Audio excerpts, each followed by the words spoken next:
राज्य में जो विधानसभा, धारासभा और गांव में एक ही समय पर चुनाव किए जाए तो उससे क्या होगा कि पैसा, संसाधन वो भी बच जाएगा।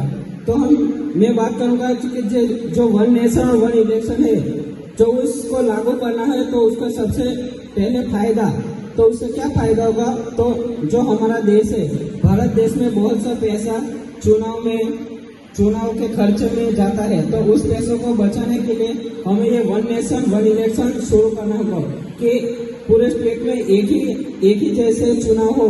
तो उससे क्या होगा कि जो चुनाव के केंद्र और चुनावी प्रशासन है तो वो सब बच जाएगा और वही पैसा शिक्षा और दूसरे विकास के कामों में लगाया जा सकता है। हम सब जानते हैं कि जब चुनाव होते हैं तब तक आचार संहिता लागू होती है।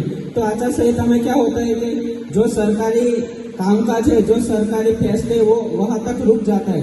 जो इलेक्शन एक ही समय पर होगा तो वो जो सरकारी काम है वो सरकारी काम रूटीन ऐसे चलता रहेगा। और तीसरी बात है कि जो हम वन नेशन वन इलेक्शन शुरू करेंगे तो जो हमारे सरकार की जो गवर्नमेंट की जो योजनाएं हैं तो उन योजनाओं का लाभ सभी को मिलेगा, क्योंकि सब लोगों को ये बात अच्छी तरह से पता चल जाएगी कि जो बीच में कहीं भी काम रुकेगा नहीं, काम कंटिन्यू ही चलता रहेगा।